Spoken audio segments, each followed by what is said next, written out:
I didn't realize I was poor until I was about 15 years old. The way I found out was that my dad kind of came up into my room. He basically had a heart-to-heart and told me that, hey, we're really poor and we can't afford to pay for your tuition fees anymore. And we've been paying for your tuition fees through credit cards. And we did that with your brother. And we're having a lot of problems with financial debt right now.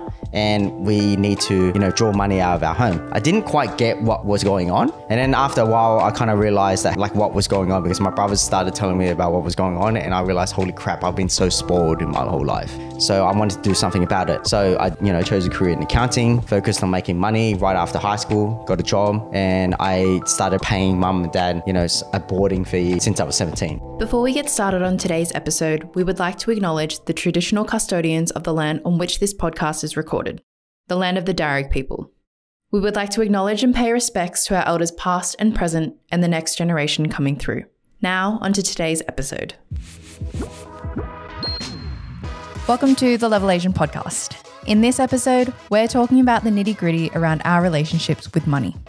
We discuss our different upbringings and how it's affected our perspectives on money, with Davie sharing his experience of growing up poor in an Asian household, and Noel with his frugal tendencies that he continues to carry with him.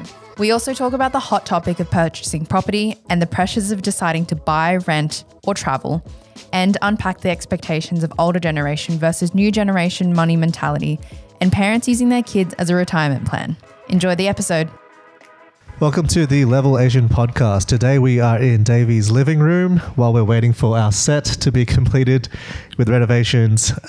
So today, Davie, Can, and Viv and I will be talking about everyone's favorite topic, money. Davie, I know money is something you work with every day, and I know you have a lot of opinions about investing and things like that as well. So where do you want to start? Yeah, so if no one knows, I'm an accountant and I run a business in accounting. So pretty much every day we talk about money. So this is a topic I have done a lot of research on. So last night I spent a couple of hours looking at it on a Saturday so we can focus on this. So I'm very excited to talk about money, firstly. So you're going to hear a lot about me and my ideas and my thoughts about money. And then, the guys are going to chime in as well. So I think the first thing is, I think we should talk about our experiences, right? What are your experiences with money as well as investing and, being Asian in your family as well? Do you want to go first? Oh, you want me to? I think it's good for you to go first. Yeah, okay, cool. I personally have to say, money is pretty much my whole life, partly because we grew, my parents came from Vietnam and they didn't have anything. So as a result of that, I had to grow up with basically not much money at all. And I was quite poor. I didn't realize I was poor until I was about 15 years old. And the way I found out was that my dad kind of came up into my room. And this was after my mum and dad were having massive fights.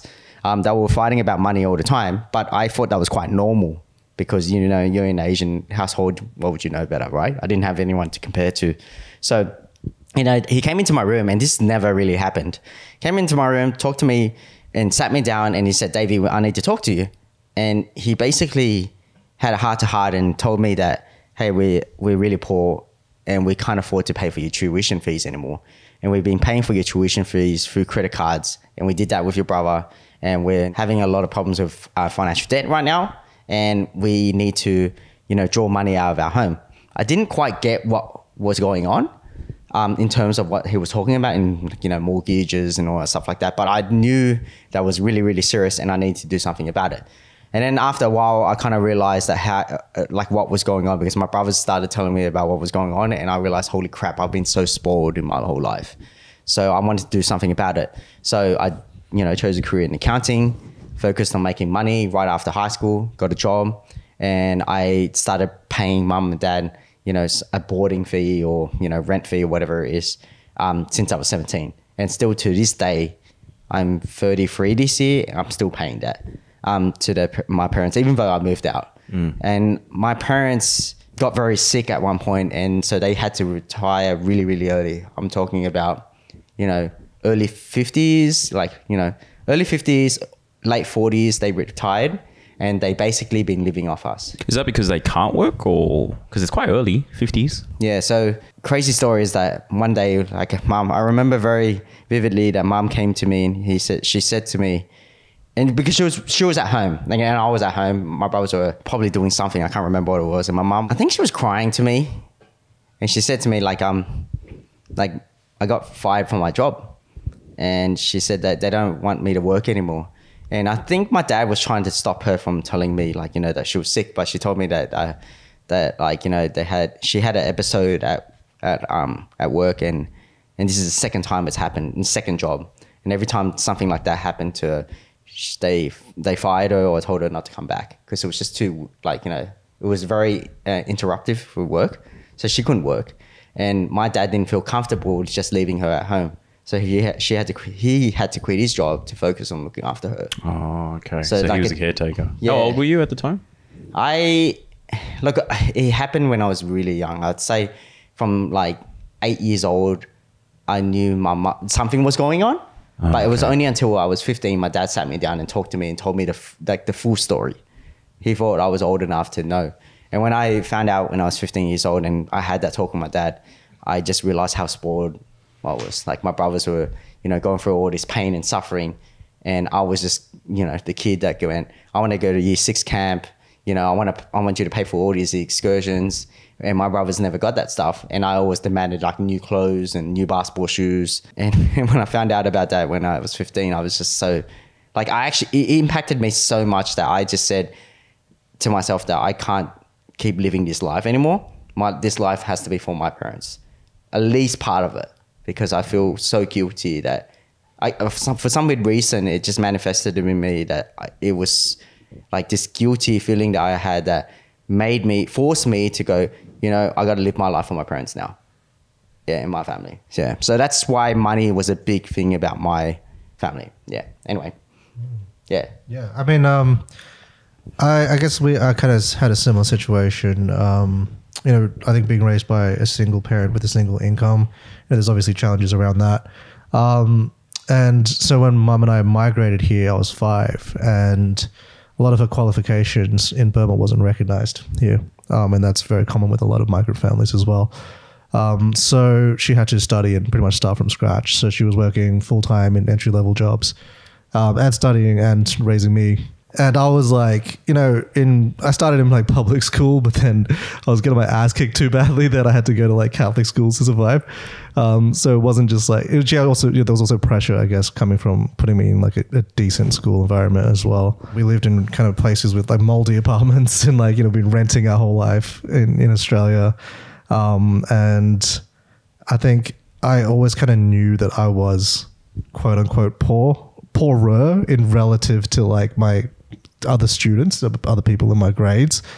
You know, it kind of starts by, you know, going to sleepovers or parties, and you see how, you know, other people live and how their families live, and you're like, oh, okay, cool. Like, you know, so I think that kind of definitely made me very, you know, self-conscious, and I definitely had a lot of, you know, self-worth issues growing up, because I always kind of felt an immediate class difference between my peers and myself as well. So my relationship with money has always kind of come from the perspective of being the frugal migrant and saving every penny and not wasting anything.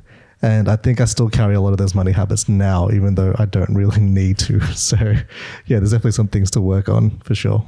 My story is that my parents are also migrant parents. So my dad migrated here.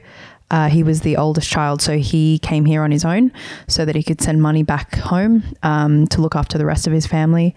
My mum was the youngest of her family, and she came here to study, so she had a bit more opportunity in that sense. But all in all, I think my parents worked really hard when we were younger. They were always... They never worked, so I never saw my parents work for someone. They always worked for themselves. And my dad opened like a takeaway shop, and my mum helped him out with that. But overall, my parents never made us feel like we were poor or didn't have a lot of stuff. So a lot of the time we grew up feeling like we had food on the table. But it wasn't until I went to high school, I guess, and same thing, seeing a lot of friends, they had pools in the backyard or very big houses, and they got to have, you know, all these different not home brand snacks at home. Yeah, like I went to a private school before I came to Sydney, and so a lot of people I saw a lot more well off, whereas when I moved here, instead of going to a selective school, I ended up going to the local public high school.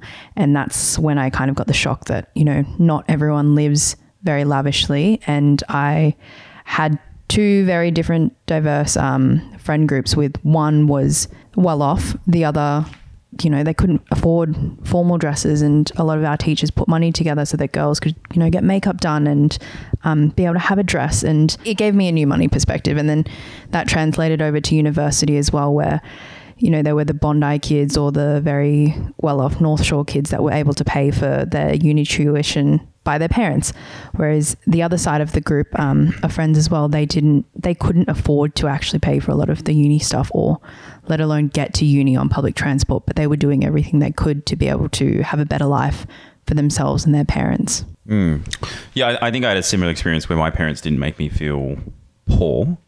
If anything, I had a weird experience with, you know, sort of money growing up, because my mum particularly made it clear that we weren't that well off, but I'm pretty sure we did better than most families as a middle class family, right? And that's partly is because my dad he was so good with money, and so whilst he didn't earn as much as other people, he had a very good ability to amplify his money. So he knew where to put the money, he knew where to invest. And so he, you know, just seeing us, like growing up with even family friends, because we didn't have any relatives here, we're the only family here, you know, across this timeline of 5 to 10 years, we could see our wealth build much more faster than, you know, some of the families that we knew. But of course, on the flip side, you also experience like really wealthy people and families. But as a child, I guess, growing up, my dad ran same businesses. He used to do office furniture, you know, out of his like garage in the back, and he'd sell to wholesalers. And then eventually he and my mum went into business together with a couple of friends, which was actually a regrettable decision. They sort of didn't work out very well after a few years, running a large, you know, IGA supermarket.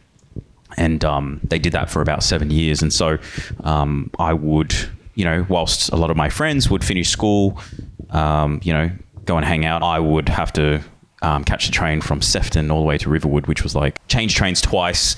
You know, it'd take me like, you know, over an hour to get there, you know, to help them the last 2 or 3 hours of like running the, you know, the supermarket and then closing things down. I'd do that 2-3 times a week. And I used to get woken up at like 7 a.m. in the morning on a Saturday. That was my Saturdays, going with my dad in his like bomb Ford van, to help, you know, open up the supermarket, because, you know, child labor is free. So, so my relationship with money is very interesting, because it's weird because, you know, obviously they made quite good money, but I think my parents actually taught me a very important lesson with money, which is I had to earn it. And what I noticed particularly was quite vivid during high school was I'd have friends who they all got allowances, you know, they all got pocket money, and they'd all get probably, you know, $50. And back in the day, that's quite a bit. You could get like lunch every day, really nice stuff. And my parents didn't actually give me pocket money at all. I had to ask for it. And when I did ask for it, I used to get like $15, $20. So it'll last me probably like, you know, once or twice during the week.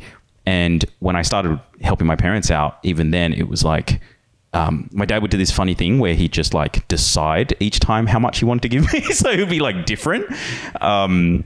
And so I always had like this inadequacy with money, because I was like, I knew I had to earn it, but I never, because education was important, I focused on that. And so my form of making money was just through, you know, helping my parents out with their businesses. And so I think a lot of my focus on now earning money as a business owner and stuff, and a lot of my motivation is actually off the back of that experience, seeing how hard they work, but seeing like, I think I was probably on the equivalent doing like $2 an hour, like if you average it out.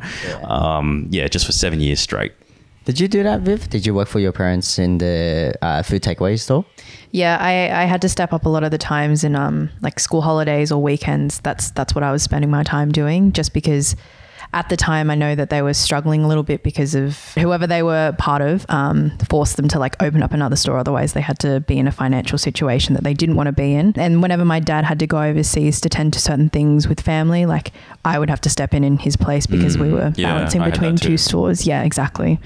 So yeah, I did. My siblings don't have to do it too much now. I know my brother steps up a bit whenever my dad needs help. But yeah, not their whole school holidays or anything like that. It's more here and there. Yeah, and I think even my partner's parents, they run their own business, and like the whole family pitches in every time they go overseas or when they need extra help in hand. And it's funny because like my parents ran a business as well at a certain point, but they didn't go for that long. And I think my mum's sickness was flaring up, so they end up giving that up and selling it and starting just working for people at the time that she was healthy enough to work for people. I just remember the times where like a lot of my friends used to say like they had the same problem where they had to give money to their parents all the time, not work in the business, because not every Asian parent would actually run a business. And I did some research on it, and apparently it's a thing. It's called like the Asian parent tax, where like so we provide like boarding or some sort of money to our parents on a weekly basis because they need more money than Centrelink. Yeah. So do you provide? Does anyone like I didn't have to pay like give my parents any money, but I'm pretty sure I paid my tax in labor. Yeah, for many years. How do you know? I think because like we rented our whole lives, but I think as soon as I worked as soon as I was legally able to, and whatever I was able to contribute, I tried to contribute as much as possible, whether it's paying bills. So it was all relative to like what I was working, and when I was studying, I wasn't working as much, obviously. But yeah, I think I've always kind of felt the need to contribute and not be freeloading because it's hard. Yeah, and I think a lot of immigrant families, so not just Asians, they struggle with this because the parents came from nothing, like went to another country, came over here, didn't have an education, didn't know where to start, couldn't get a job, partly because probably they got discriminated against. All their qualifications were recognized and they had to start from scratch essentially. Yeah, so they had to go and do their own thing, and it's really tough, right? So I always say like to a lot of my friends that you got to put yourself in your parents' shoes, like because people always ask me like, you've been giving money to your parents for so long, don't you get angry? Don't you get pissed off and angry? Yeah, sometimes I do, but to me, like, and I always I mentioned it just then, like before this podcast, that like immigration or migration it doesn't just stop at your parents. It's the whole family needs to pitch in. It's like teamwork. You need to work together because your parents took the full force of picking up and leaving the whole family, coming to Australia or coming to America. And they now need to start off with no dollar to their name. So they're not going to do a better job than you when you have education, especially when they can't speak English. So you need to kind of pitch in and, do your share. And I know that's very stressful and a lot of people can't take it. But when you compare yourself to people from in Vietnam or China or other countries, it's harder. Like, they left that country because it was war and, they were scared for their life. So I think it's important for people to kind of like look at the perspective of their parents rather than just, victimize themselves, go, why am, other families not paying, and why did I have a pool in their house and why don't we have it? But whereas, for people like us, we're not going to have that opportunity. Let's just go and, focus on what we have right now. Like when I have conversations with my friends about it, when we talk about future or finances, it's the conversation around, like I have the expectation to provide for my family, or, how Asians just, every week or every fortnight you're giving a certain sum of your salary or your pay to your parents just to support them. But for me, it's like, that's what I've grown up with and that's the expectation of it. And I know my dad has been mentioning it recently, and my mum sat all of my siblings down with me, and we had this serious conversation about, your dad's getting older and you should be stepping up soon. Oh, wow. And it's just, this is coming and you just need to understand that. And I know that it's a lot of pressure, but this is how it is. And this is how your dad has supported all of us. And he doesn't talk about a lot of stuff that we go through. But on the other side, when I talk to my friends about it, everyone's like, aren't you angry about it? Or aren't you upset that you have to do that? Isn't it your money? But at the end of the day, like you said, our parents shifted their whole life and uprooted themselves and came here, and they're providing a better life for us. And maybe we don't feel like we're steps ahead like everyone else is, but we are so many more steps ahead than they could have been when they were back home. Yeah. I think travel is one of those things where when I hear people complain about this sort of stuff, it's exactly what you guys said, which is like you probably haven't seen what it could have been like if you weren't in that, the predicament, if they decided to stay put where they were, right? It could have been war, or it could have been like a political regime, communism in China, who knows, like caste systems in India, whatever, right? And so it goes back to, like we've said this in past podcasts, like a lack of empathy in terms of understanding our parents and what they've gone through as well. But I think also at the same time, we have to be wary. I think a lot of, like, if not everyone has some level of trauma when it comes to money. If you're a migrant, I think we all have some strange relationship with money. And sometimes we make decisions with money that don't actually make any sense, right? Like I was just talking to Noel before off camera. I was like, I know he wanted to, buy a house, and I'm like, I was like, in my head, I'm like, mathematically, it doesn't make any sense. I was like, buying a house in Sydney is like insane. It is insane, right? It is insanity. Or an apartment. I'm more realistic here. Property. And, that's probably where I start to splinter off when it comes to money and wealth with some other migrants, I guess, or people I know. Because growing up with a lot of people, everyone, the game of wealth, particularly for migrants, was and still is property. Property is always seen as the road to, building another level of wealth, which I just didn't feel so. And it probably, I had opportunities to buy properties, but I didn't, I did other things with my money. But yeah, I don't know, Noel's take on, with the whole property thing. Yeah. I mean, for me, I kind of feel like I don't have a lot of choices because, again, I think, there's two sides. There's families whose parents bought a house and had a mortgage and then expected you to help, which is, its own different kind of challenges around there. But for me, because we, mom didn't buy property here or intend to kind of like do that.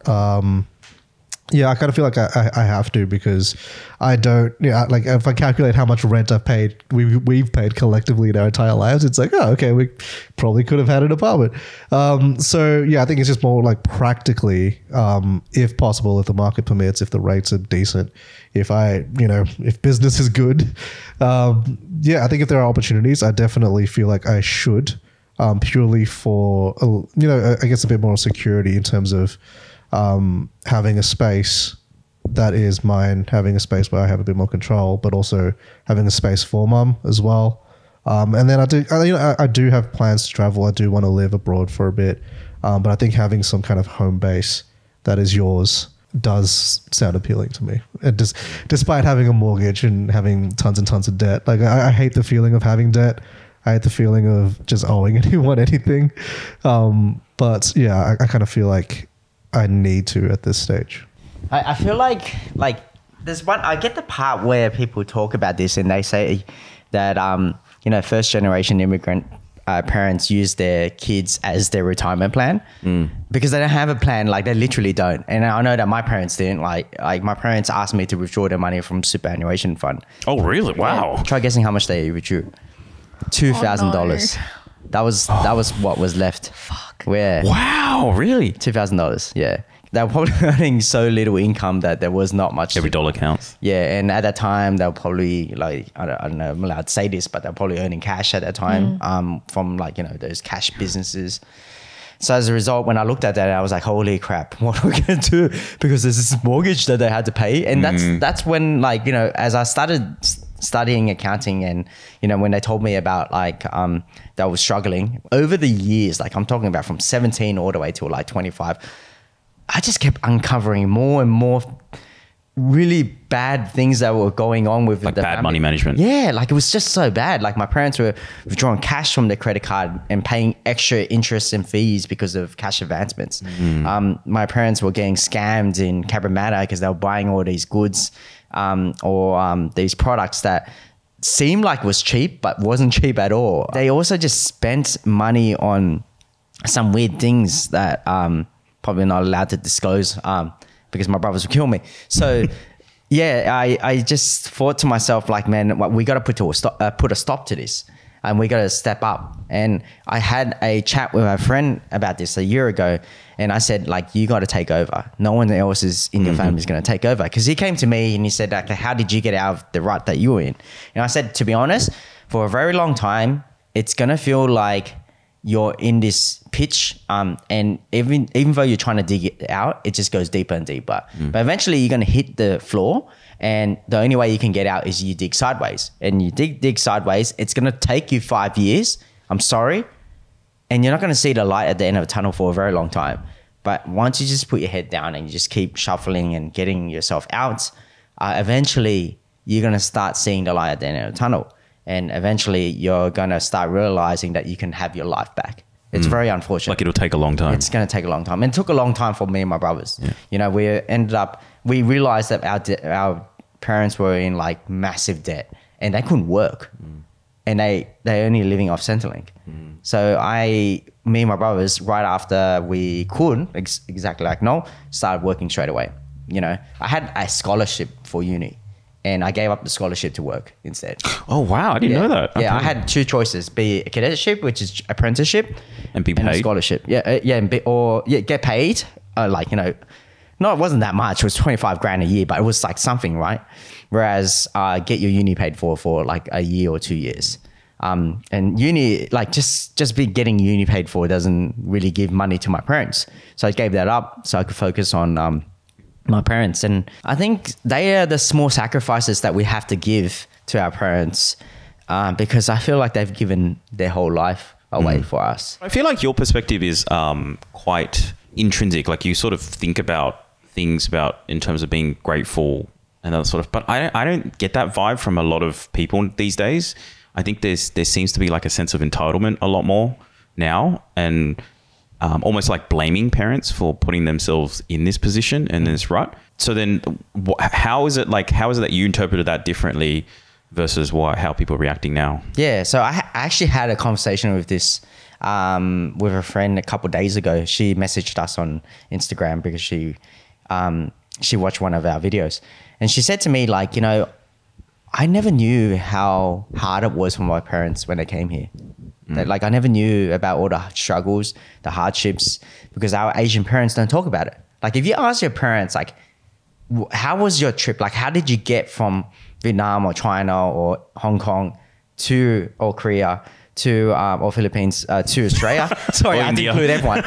You would hear some crazy stories, like some so traumatic stories that they have to go through, and they don't talk about it. And the reason why they don't talk about it is because obviously it's so traumatic for them, and they just want to, like, you know, shuffle it. It's hard to talk about as well. I think it's not just that. I think it's also they don't want to tell the kids because it's a form of pressure, and they don't want their kids to. They're protecting the kids from it. But what ends up happening is it ends up the kids don't understand, and then they get blamed for it. So it's like this. You know, it ends up backfiring on them, basically. Yeah, exactly. So the kids feel like, you know, like why is my life so crap? Like, whereas you don't know what crap is. About. Yeah, exactly. Yeah. And she said to me, like, the friend I was talking to, she's like, I think it's very important for us to talk to our parents and know about these problems because... Actually, I know because you shared this with me. Oh, yes. And one of the things I read, as she said, was, and this was a really good point, she said the story doesn't stop with just us telling their story. They should be able to tell their story because there's so much detail to it that we can't talk about. So if that means them coming on the podcast or whatever, right? Like, I think the point, you talk to your parents, that's probably where it's most important because... Yeah, and I think that's the thing. Like, my dad sat me down and he spoke to me when I was 15 years old. And I remember my mom... So that's what changed that? Changed you? Yeah, man, I was a spoiled brat at that time, man. I was asking for everything. And I remember my mom from the other side, she was still sick at that time, and she was like yelling from the other side. What did she say? She was saying, don't tell him. Stop, don't bring Davie in this. Yeah. Like, don't tell him. And she was like screaming. And I was like, what the heck is going on? And she was very delirious when she was saying it. And I remember that, and it hit me really hard. Like, everything, all the puzzle that was in my head, like all these experiences, it just finally snapped. I was like, now it all makes sense. It all makes sense why, you know, we used newspaper for absolutely everything. Like, we didn't have money for even like just normal paper. Like, you had an inkling, but you You weren't sure. Yeah, like it was just insane. Like toilet roll was like for absolutely everything because that was the cheapest paper you could use. And all these things just keep snapping. And then the reasons why my brothers were the way they were, reasons why my parents were never home. And I remember times where like my brother told me later, he said that mum and dad used to be short on money and they would gamble. They like try to gamble money to make ends meet to pay for bills. Because that was the only option. Yeah. It's insane. Yeah. So, and it just snapped to me and I was just like, holy crap, man. Like, what was I doing for the last... Yeah, meanwhile, you're like, I want you pairs of Jordans. Yeah, and like shoes and stuff like that. And they bought it for me anyway. Do you feel like your brothers shielded you from a lot of the trauma? Yeah. And hence why I have so much like love for my brothers. Yeah. Yeah. So that's really fucked up. Yeah. So that's why like I feel like that snapped for me and that just changed my mind completely. And so I feel like the kids these days need to know that. They need to speak to their parents, ask them, and or research about it. If your parents not going to tell you, then find out. I only recently found out like a bit more. Like I feel like I don't even know everything about my dad's story, but I remember my dad, I don't know what prompted it, but we were talking and he was like sharing his whole, I guess, journey. And I guess, it is a long story, but basically he came with the equivalent of like $50 in his, something like $50. It was nothing. It was, barely anything. And I've said this in the past before. We lived in like a share house with like 10 other, Chinese people, all in that sort of wave of migrants. In Waterloo? Yeah, Newtown. Yeah. Newtown before it was cool. Yeah, before it was cool. And the first thing he did as soon as he landed was to go out and look for a job.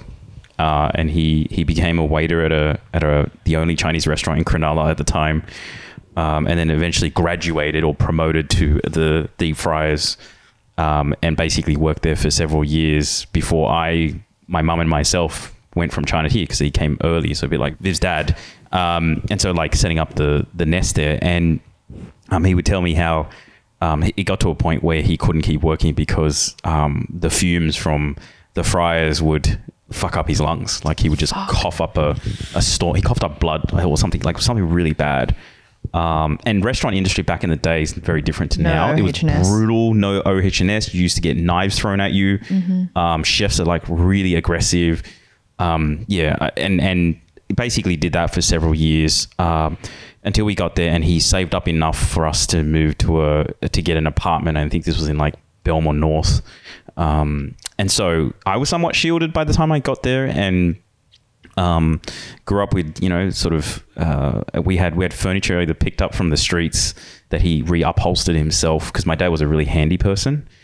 He could do a lot of things himself. He could do the electricals. He was living in Newtown and upcycling before it was cool. Yeah, pretty much. He's gone through Frugal. Yeah, he was. He was like local Vinnies and salvos. Nah, this was actually like, when people throw things out and they put it on the side of the street, it was that sort of stuff. My dad still does that. He still does, yeah. My parents still do My that. parents don't do it anymore, but my I know brother a does lot it do. now too. Yeah, Like, so it's a habit, right? It's like what Noel says, like you keep those habits, and so I used to have like really old, like basically like discarded toys of other kids that I grew up with as well. And my mom was really frugal as well. But my dad's whole story was just like brute hard work. Like the guy, like our entire family's wealth is built off the back of like his two hands. Because my mom didn't really work. My mom tried to do work, but language was too much of an issue. So she even tried doing like housekeeping at a hotel. Didn't last very long. I think she tried working at a few like takeaway shops. My mom's just not one of those. She's the youngest daughter of like 8 kids. And so she just really didn't she was somewhat protected, I guess, as a younger daughter. And so like coming out being the youngest daughter, my dad being the oldest, son in the family, he was the main guy. And he really protected my mum as well. So my mum had it, honestly speaking, really good. So there's massive respect, obviously I've said it before, for my dad, because he's taken on the emotional burden, the financial burden of our entire family, and not once, really stoic, never ever saw him complain or show some degree of vulnerability or emotion over the last 20-25 years, as a dad. And even now he doesn't really complain. Like he's the most positive, very gratitude based kind of guy. And just a simple person. And so like I guess for me, I not like Davie, because like I think your parents had the whole talk with you. I never had that talk. But I was very aware or very in tune about the fact that we we had to take a lot of shortcuts to like make things, better for what it is as well, right? Parents never ever paid for anything they didn't absolutely have to. It's like, I had friends who like pay people to mow the lawns and stuff like that. I was like, fuck that. I'm mowing the lawn, you know? Yeah, man, my dad renovated the whole house. Yeah. And used us as like free labor. Yeah. So get this. This was the epitome of my dad. This crazy story is this one time he picked up an old, those old bulky aircon units back in the day, square, boxy, really fucking loud, and it had like these 2 box dials, and you turn it on and it's like, it was loud as shit. You can't hear each other when this thing's on. And he picked it up off the street and he wanted to install it in our old house. And because our house, those old houses used to be on stilts, so you'd have to get like a ladder. Mm-hmm. And what he did was he had to cut the glass in half so he could fit the aircon in. And he just managed to measure out and fit it in. And then the glass cracked in half, the top half of it, and it like came down, and he used his neck to like stop it from shattering. That's how big of a deal it was for him not to lose that piece of glass. So he almost killed himself. Fuck. And he would do that. Like he'd do some permutation of that in different ways to just save $50 or $100 rather than paying for an expert to come in and do it. So our whole house was like, again, built off his 2 hands. So I'd witnessed it as a kid, and I was a spoiled motherfucker like growing up. That's why I didn't want to do any of the house chores whenever they told me to. It was out of obligation. But now looking back, I'm like, well, there's a reason why we're so like wealthy, relatively speaking, for us compared to many of our friends and families. Yeah, I had to do the house chores or I would get smacked, mate. Like it was so bad. Like my brothers and me were like forced to do the house chores. It was there was one really bad experience that we had when we were renovating the house. My dad and we didn't have enough money to put the rubbish into a tip, so we started breaking down the building material and then chucking it under our house. Yeah, so I don't think we should have been doing that because I'm pretty sure there was a lot of health problems, and like I'm very worried about like my future health because of doing things like that. My brothers, we always talk about it. We're like, yeah, we're probably going to die early. Yeah, so as a result of that, yeah. So, man, we're so frugal in nature. This episode is produced and brought to you by Social Wave. Social Wave is a strategic content marketing agency helping businesses grow revenue using video, podcasts, and SEO. Head on over to socialwave.com.au to find out more. Now back to the show. Yeah, I don't know if you guys had like you witnessed, like I'm sure everyone did, like to certain degrees of our parents being frugal. So they didn't necessarily teach us or say anything, but you watch them do things. Yeah, you watch them and you pick up those habits. And, I still have these habits of just the frugal mentality. I remember you were moving out of your home. This was a couple of years ago and I was helping you out with moving and stuff. And I was like, no, you hoard a lot of things. Yeah, there's a lot of shit. And it's always like this mentality of like, you might need it. Or it's like, we got it for free. Or it was like, and it's some value someday. There's some value to it, yeah. But it's like, you're never going to use that shit again. But yeah, like it's weird. And it's something that I kind of had to confront when I had to downsize and move to a 1-bedroom. That was like, holy shit, there's so much crap. But not only that, but like I had to move out of our home in Earlwood where it was like a freestanding home and I had a garage. And I also had a lot of shit because I was doing like props. So I kept a lot of shit because I was like, I'm going to use this for another shoot. But then I also had to move because mom was stuck in Burma at the time because of COVID. So I had to move all of her stuff and like clean out all her shit that she's been hoarding as well. So I had to do a massive clean out and downsize from like, a 3-bedroom house with a garage that I had a workshop in and like props and like stored all my shit and tools to just like a 1-bedroom unit. And that really kind of maybe reevaluate like my environmental impact, but B, a lot of like my mentality around materialism and hoarding and all that kind of stuff too. My parents hoard a lot. I think my dad hoards a lot because of just the he came here with nothing and he's scared of wasting things or wasting any things on, the side of the street that might have value one day. He'll just bring it home and, he's like, we could use it. Do you want it in your room? Like, this is perfectly fine. I know you talked about last week that you wanted to buy a new shelf for your books or something. And he's like, but this one is good. You can paint it and just reuse it. I've like over the years, I've started to unlearn that I need to keep everything like scraps of paper or all of my uni posters that, all of the drawings that we did in architecture, I've rolled them up and slowly started to throw those out because my dad is always like, you can keep those, you can fold it into, the boxes that you... I have them as well. I don't know if you guys have this. What is it?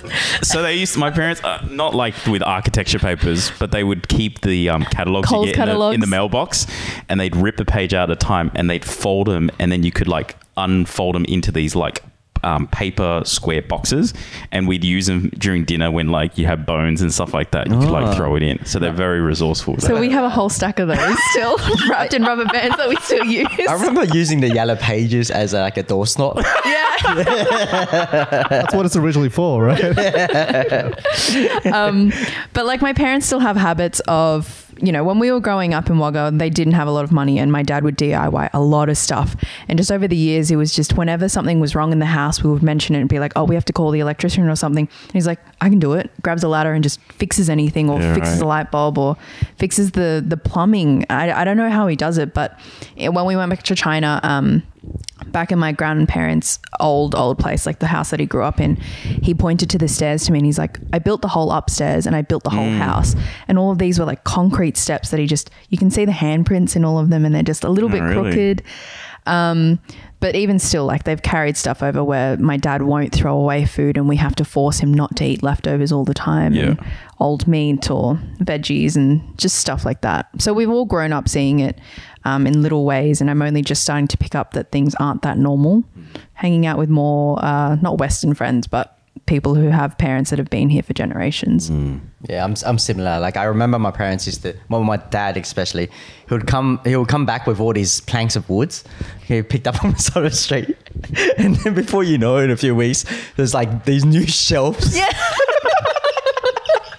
New shelves that don't match the furniture at all. It's like pink and then brown and then white. And it's just when you said shelf, I was remembering one thing, because in the granny flat you used to live in, I don't know. You might have to cut this out. I don't know. But I think it's this was the shelf that John built. John is exactly like so that, his brother is exactly like his dad, obviously. And John built this DIY. Like, I'm not even kidding you. Like, I remember one time I went to the granny flat and John's like, check out the new shelf I built. I was like, oh, it's nice.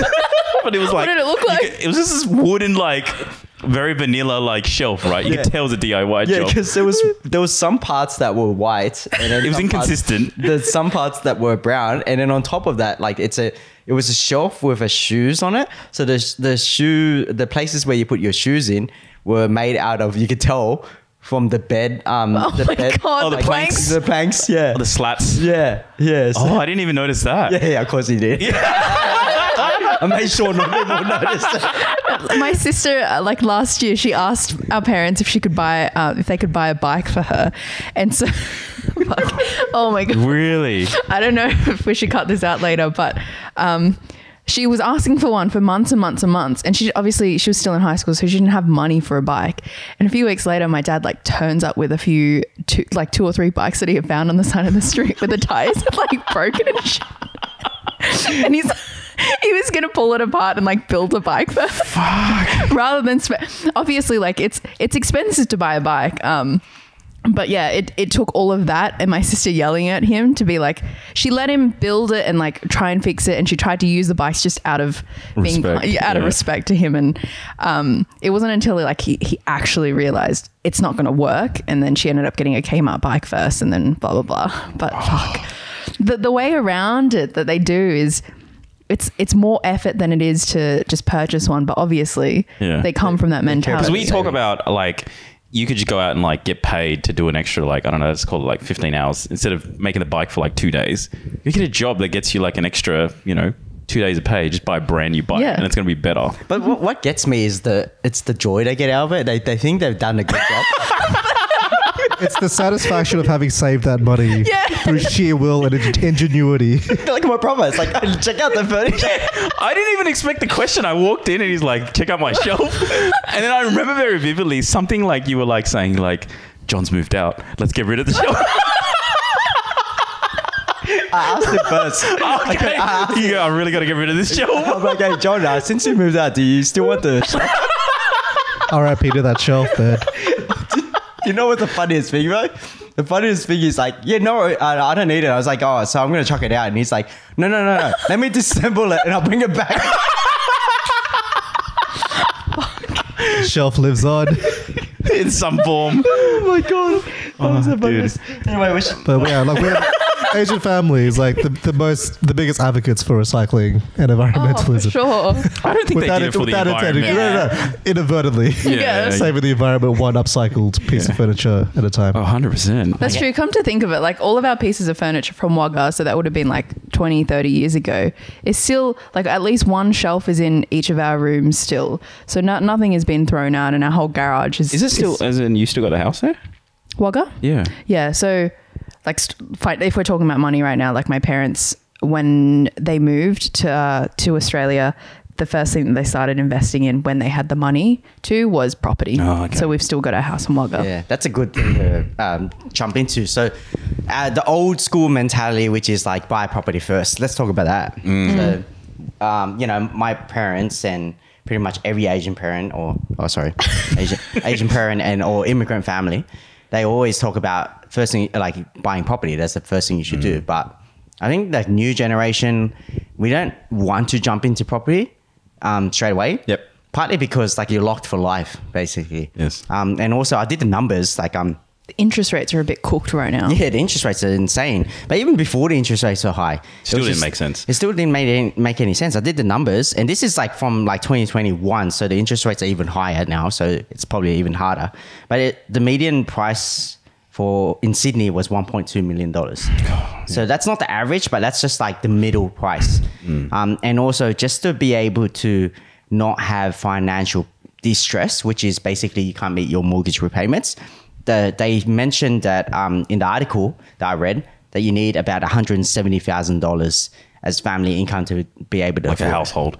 Yeah, as a household. That's a lot. Yeah, because the average salary is definitely not even close to it's like 60 or 70 at most, right? Last I checked, it was about 60, but probably gone up a bit. Yeah. But it probably isn't that much. Even if the partners both work, it may not even match like 170K. Yep. So it's very hard to buy a property in Australia. And that's not even taking consideration that you have to save like probably $200 to $300 as a house 300,000, deposit. Yeah. So it's actually really, really difficult nowadays to buy a property compared to like our parents, coming into Australia, because property at that time was like what, 60 to 100K? Yeah, I think it was like, is it like the wage to property price ratio or something to that nature? Yeah. Was a lot better back then. Yeah, so the wage, your average annual wage that you would make was probably like what, I don't know the numbers, I'm probably butchering this, but like probably 10 times. So if you work 10 years, you'll be able to afford a house. Whereas now it's like 30 years or something like that. But there was also a time period where the government was incentivizing people to buy a property by giving them a certain sum of money as well. Are you talking about like first time buy scheme? Yeah, but years and years and years ago. I can't remember what it was, but they gave a big lump of money. Yep. Yeah, so a lot of the listeners have asked, like, should we jump into property or should we go, your career, follow your career or rent or, travel overseas? Yeah, so what's your thoughts? Before we get into this, disclaimer, this is not considered as financial advice. Please consult a professional. This is just our personal opinions. Yeah. Yeah. I'll jump in first because I during my 20s, I had a bit of an allergic reaction to buying, or the pressure of buying property. I worked a lot and I made a lot of money. I probably made more money than most of my friends did. Because I was working a lot during university as well, but I spent the money more on experiences. So I was a little bit of a sort of different black sheep from that sense. Did a lot of traveling, like a huge proponent of traveling. And I don't think rushing into buying property, like seeing some of my friends go into buying property in their mid-20s, let's say, like worked a few years and just all of a sudden went into it. I've spoken to a lot of them. Many of them regret it because a lot of their first investments were actually terrible investments. A lot of them bought apartments, I think, during this was sort of like around 2010. And apartments were terrible at the time in terms of investments. Like the prices went sideways, and then once you factor in acquisition costs and selling costs, it was just like you were either like not making money or you might even actually be like losing money. So I think a lot of them and then they were shackled down. They felt they had to keep working just to, meet the requirements of the mortgage. Whereas, I sort of had partly because of, my parents being very thoughtful about not putting that pressure on me. I ended up spending money on things that I never regretted now, which is like a lot to do with travel, a lot to do with experiences as well. So if your circumstances allow for it and you don't have the pressure because, your parents need money, or you need to you're trying to get yourself out of a hole because of the financial situation of family, I wouldn't rush into it. That's my advice. Because the way I saw it was like how much I was earning in my 20s versus how much I'm earning in my 30s now is like orders of magnitude larger. And so the way I saw it was people would go, all right, like you said, you got to save up for like 30 years. And if you tried to do it during your 20s, it'd take you way longer because, your salary is growing during that period of time, versus now in my 30s and maybe when you go into your 40s where you sort of can actually save up. So you only lose the opportunity cost of during that time. Now, again, this is not financial advice, but I just felt, I was like, look, I can still sort of catch up. I probably am still a bit behind if I were to sort of buy property now compared to most of my friends, but it doesn't change the quality of my life. I'm okay with it. But again, I'm in a fortunate circumstance where my parents, don't need it. Yeah, I mean, I've been kind of thinking about this and pondering for a long time, and I feel like it gets harder and harder to buy property. And look, I think I'm kind of leaning towards more of it now, but yeah, again, assuming if the conditions are right and it's the right property and it's the smart investment decision. But yeah, I think I definitely did focus more on experiences when I was younger. And traveling and backpacking and things like that. Also was like freelancing and working in retail and like floating around a bunch of different things. I didn't go really straight into that corporate job and was making shit ton of money straight away as well. So and I kind of do feel the pressure because a lot of my peers have been fortunate enough to get into the property market and get the foot in the door. And they had circumstances that were a lot more favorable for that as well. So yeah, I think I'm at the stage where I kind of like don't want to, but if the opportunity is there, and it's the right decision, I wouldn't mind getting into it. Yeah, I think for me, it's basically like I bought my first property when I was like 30 years old, so it's not.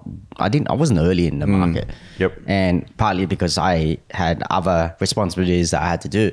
And I think personally, like back then, the reason why, and still to this day, the reason why our parents and, immigrant families always talk about property is because that's all they could do. But now I feel like in Australia, America, and other countries, there's a lot of different types of investments or time that you can put into. Yeah, there's so many options. You can focus on your career and you can make good money on your career. Tech businesses, tech startups that you can work in. You can get shares, and then you can find financial freedom that way. You can invest in ETFs. You can invest in share market. You can then go into crypto, for example. And also there's business. Like it's nowadays, I think it's probably the easiest. This is probably the easiest time for you to jump into business because of social media and online base. It's very easy, but back then you had to spend money, a lot of money, to start a business. So because you had to buy a cafe or you had to, pay for rent. Now you can just do it from a laptop. So that's why I think that a lot of our parents still think that way because that's all they know. But really, there are other ways of doing it, and you just got to trust your instinct and give it a try because you're not going to know and you're not going to learn from your parents. So you got to find people that know how to jump into that, and those investments or those businesses or those ventures, you're not going to be able to figure it out with talking to your parents. So you got to talk to the right people. Yeah, I mean, if your parents have gotten the results that you want, then yes, but I think more often than not they probably don't. But I don't know Viv's thoughts because, obviously you probably come a little bit differently at this compared to us. I think my situation is a little bit trickier in the sense that I have got a property now. Going off of what you said, Davie, I think our parents might have invested in property a lot because it was tangible and money, I guess, was scarce. And so being able to invest in something that they could see and they could visualize in front of them was more realistic rather than, stuff that they didn't know about, like the share market. With my situation, I guess, there's so many factors. I don't know how to unpack this. I think the idea of property now that I have one is a lot of pressure, especially because of my age and seeing all of my friends that don't have property. None of my friends have properties. So you're like the other way around compared to me. In the sense that, Well, like as in I didn't have property and a lot of my friends did, and then you're like, you have property and a lot of your friends don't.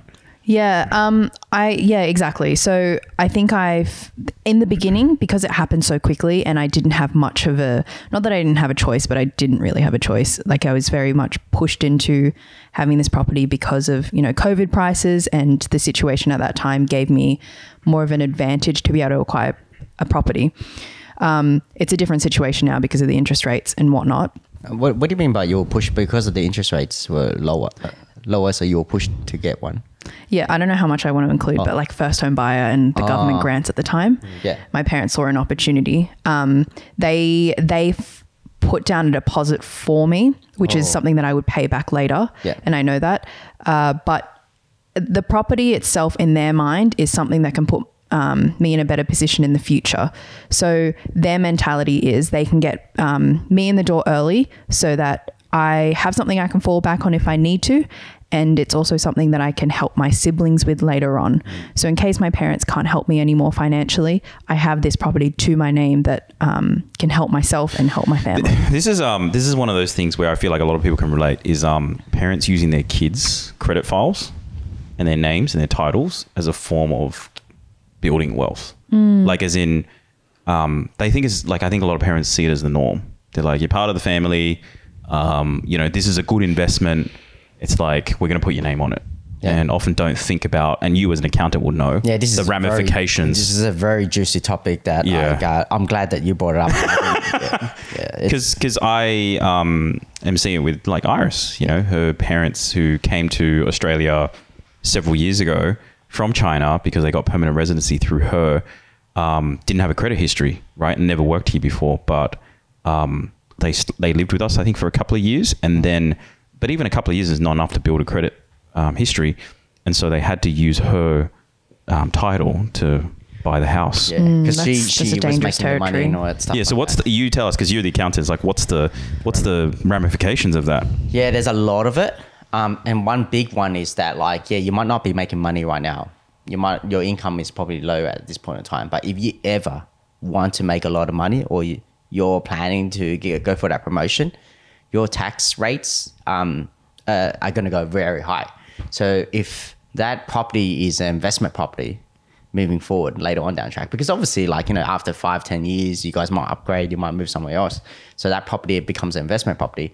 The tax rate would be like 45% to 50%. Is that because the property would then be generating income as well, and it would increase your gross income? Yes, exactly. So your income would be a lot more higher. And so therefore, if it was in your parents' name, because they're not earning that much income, they're retired, it will be taxed at probably 0% or, 19 cents in a dollar. Mm-hmm. Whereas, in your name, it's close to 50%. Yeah. So therefore, who do you think pays for the tax? Yeah. You bear the whole burden of it. The kid is most likely. And not just that, if you wanted to actually buy a property for yourself, yes, your borrowing capacity as well, right? Because so what's happened is then that's the second problem that a lot of kids face is that if they ever now want to buy their own property that they want to live in, and you guys know what the prices are, 1.2 mil or higher to start a family, you are stuck because not just you and your partner. So you can see the burden it brings to your family now, the new family you want to start, because then you've got a loan on this house and it eats up your borrowing capacity. So you can't borrow anymore. So that's when clients come to me and they speak about, hey, I want to buy this property. And I'm like, why all of a sudden? And then they tell me the story. And then I'm like, hold on a sec. Are you sure? As in they want to buy it under the kid's name or family? Well, no. The client is usually... the kid. The kid. Right. And then I'm like, are you sure about this? And I told them the ramifications. And then they always say, oh, hold on a second. I don't hear back from them most of the time. But there are some times I do hear back from them. And that's just only one, that's income tax. Then there's land tax as well. So if you ever want to do investments yourself, your parents... ate up your land tax, which is, it's kind of like similar to council rates. If you own land, you had to pay a bit of land tax. And the more land you own, the more tax you pay. So if all the land is under your name, guess what happens? You end up paying more land tax. And who's going to pay for that? Most likely you. Yeah. So the thing is, who do you think the parents would trust most out of all the siblings? They would trust the one that makes the most money.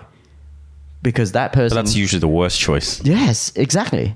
But they won't give it to the kid that's not earning any money or a dropkick or whatever because they're worried that they're going to go and spend the money. So give it to the most, the guy that's making, or the girl that's making the most. And that usually causes significant tax issues later on down the track. And the fact is, if they ever want to transfer the property back to their parents' name, you have to pay double stamp duty. So whatever tax savings you made, like stamp duty. It's like selling the house again. Yeah, you're selling the house again. And stamp duty on $1.2 million, like I can't, like it's a calculator you had to put in, but it's probably 50 to 60K. So whatever tax savings you made, you're paying it back anyway on the transfer. So there's no benefit really in a lot of ways if you're doing this. Yeah. And just so you know, it's not just that. It's not just because... You're making Viv feel real good right Sorry, now. No, all of these things are just a repeat of everything I sorry found about out. Yeah. Yeah, sorry, Viv. I think it's important that we talk about this. Yeah, it's good. You're going to 100%. have to voice these things. Yeah, that it's not even just that. They lost their first home owner's grant. That's the big thing for me. Yeah. I'm like, I had the argument with my parents and I was like, if I actually want to buy a house, I can't claim this first home buyer. You go full price. Yep. Exactly. Unless I went with a partner and they were able to claim their first home buyer, then it would be under their name. But yeah, it hinders you in a lot of ways. So to play devil's advocate, what's the alternative? Do you let your parents live with you and your partner or whoever you're living with? Do you make them rent? I know it's not the ideal situation, but it's Are you saying like, what's the solution here? yeah, well, I guess it's like, what's the tough choice? It's like, do you kind of say no when you're in that position, knowing that all these, you're going to face all these financial consequences? Or do you kind of just suck it up and have to kind of work with it and just accept it? Because it's like, what's the alternative for your parents? Yeah. Like if they're working cash in hand jobs and don't have credit history and like, is it just something that you're going to have to kind of learn to live with? Well, personally, I as an accountant, as an advisor, and I'm advising the kid most of the time, I would tell them to don't do it, because you're not just talking about the present, you're talking about your future, and not just your future, your family's future. Because your partner is going to have to be impacted on this too. Your income could be like 200,000 combined, and you still can't borrow. That's ridiculous. And if you don't borrow now to buy a property, exactly what everyone's saying, you probably won't ever be able to buy, because the interest rates, the prices is just going to keep increasing. So it's like, you really got to think really hard that like This is actually a life-changing decision. Yeah, and you don't realize it until like it might be too late, because you can't just tell your parents, hey, I'm going to sell this property. I don't care what you think. I'm going to sell it. Go find a name to put it under, and they're going to find a name to put it under. They need a credit history. Like they need to take this loan. How are they going to take the loan? So you're stuck with it. There's no way you can transfer the property out. So like, unless you forcefully sell it, and that is like, you're selling a $1 million property. It's not that easy to just, your parents are probably going to disown you. Like if you just sold the property and gave them the money. Yeah. So they're the things that like, you have to, there's no way around this. Like as an advisor, I would say there's no way around this. You literally got to tell your parents to back off and tell them to, figure out on your own. Yeah. I think personally, like you can't accept it unless they're going to, probably. Well, they can't. They can't. You can't do it. Like if you're doing it under your child's name, yeah. But I mean, what else outside of like property? Like, I mean, I'm just thinking, what else Asian parents do with this, like similar to this, that a lot of us go through. But I do want to bring something else in this, like, which is I got really riled up with this, which is the same thing. It's similar to property anyway. But like I was walking in Cabramatta once, like this is 10 years ago, very long time ago, and I can't believe I still remember this, probably because it pissed me off so much. But there was these two Asian guys, same age as me, probably about 20-year-olds, and they were like bad mouthing their parents. And one of them was just saying, hey, like my dad was like, lecturing me about, I don't know what I'm doing in my life, and I'm not focusing on buying property, and I'm not making enough money. And then it's like, well, I'm like getting told off by my dad, who he's 50 years old, he's still renting, he doesn't own any property, and he lives on Centrelink as well. So why the hell am I still listening to my dad? And that pissed you off? Yeah, it pissed me off. So like I get like, how I'm saying, I'm very negative about like buying property and like listening to your parents. But I don't think that you should be like blaming your parents for it. And the reason being is because our parents aren't educated. They don't know how to do it. Like that's the only thing they know. and it's worked for them. So you can't like go and blame your parents and get angry at your parents. You got to understand, and you got to like tell them nicely that, hey, I'm not going to do this because of these reasons. So, but yeah, I got really pissed off. Like I was just like, this guy's like full bad mouthing his dad when his dad probably doesn't have an education and he came here with nothing. But good intentions again, right? Yeah, and he's trying to help you, but there's a way to say it to your parents to say no. You don't have to bloody go and say things like that.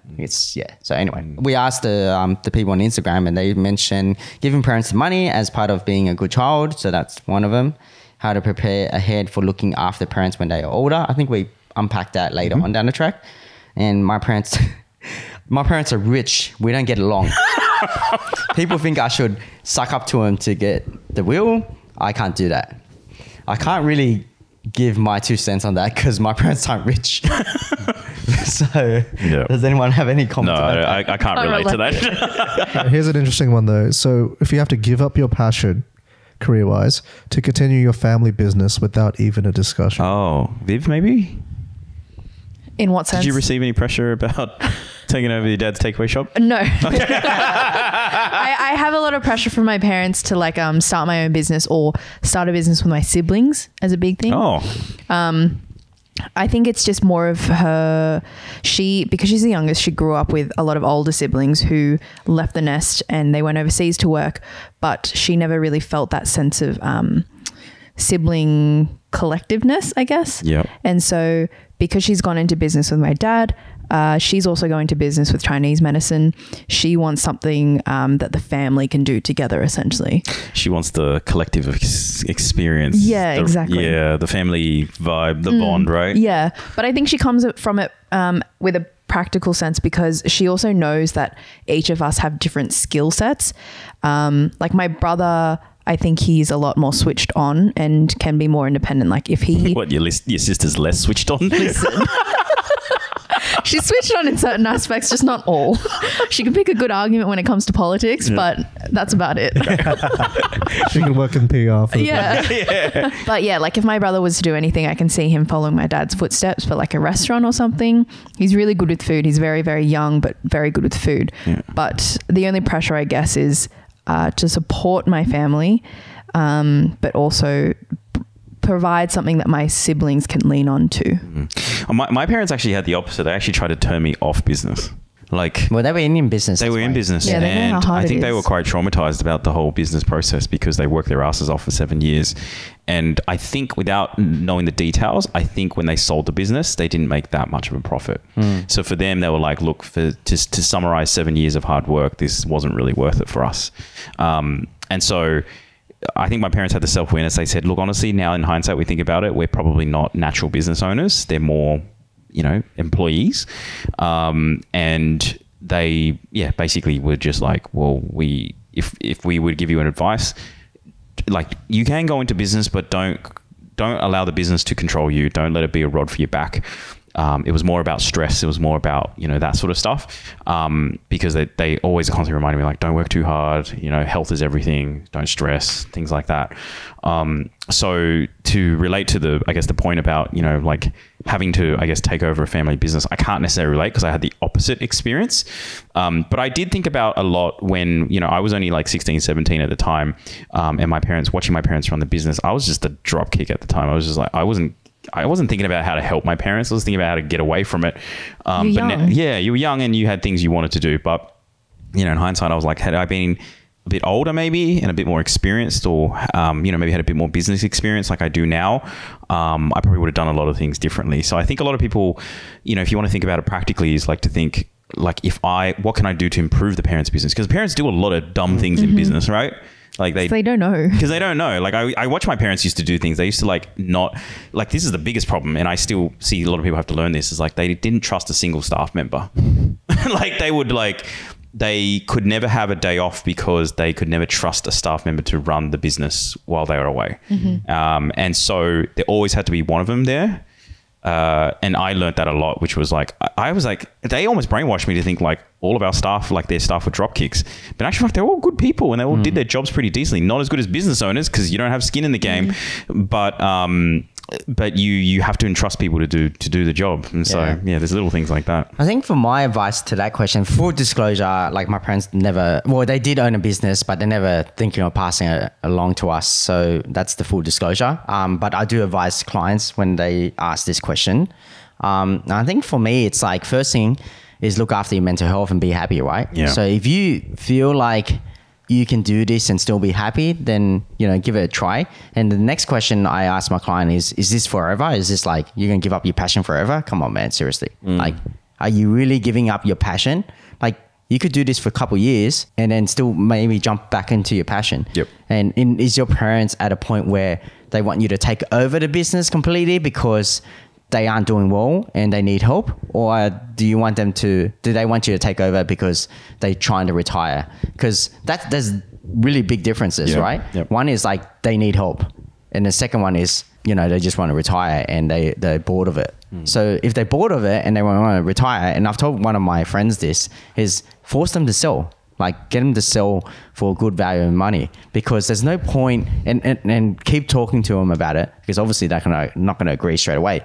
But if you sell now, it'll be better than selling like 5 to 10 years later when it's run to the ground. Because I've seen so many businesses, family businesses, because the parents are retiring, it gets run to the ground because the kids don't care.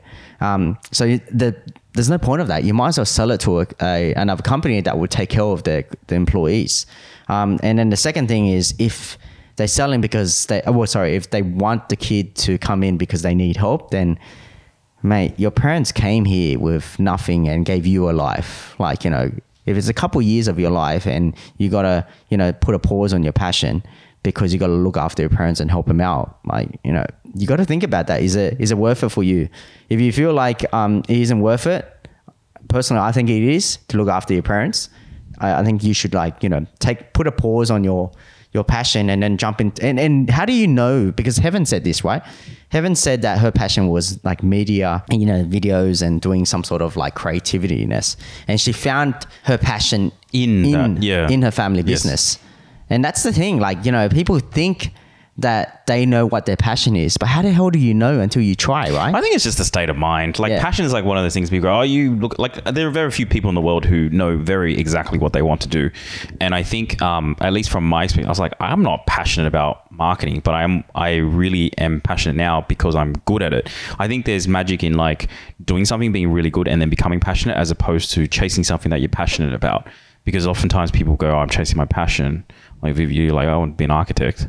And all of a sudden you're like, oh, okay, well, never mind. That was a dumb point. Well, I never wanted to be an accountant, guys. Like, and I've been an accountant for 17 years, guys. So there's magic in being good at something, and then because of that, you become passionate about it. And I think it's like a state of mind when people do this. Yeah. So I think that's the main thing, guys. Like you need to realize that like it's not over, man. Like just because you're jumping into the business or whatever it is. But yeah, there are key differences in the business, like whether it's like, a need or if they're just retiring. Yep. Yeah. Cool. Anything else? I think that's it. Yeah, I think we covered it pretty well. So again, this is not financial advice. Speak to a professional. Lowell's the lawyer in the team here. If you want to Legal speak counsel. to a professional, Davie's an accountant. Box Advisory Services. Oh, thanks for the sponsorship, man. Thanks for shouting us out. I'm not sponsoring this, though. So I hope you enjoyed this episode. Thanks for all the questions. I know this topic's a bit taboo, so I hope you appreciate different perspectives that we've kind of offered here today. And if you want to hear other perspectives or other topics covered about money, specific ones, make sure you DM us or email us. Our Instagram handle is LevelAsianPod. Cool. All right. Thanks for watching. Thank you. Bye. See ya.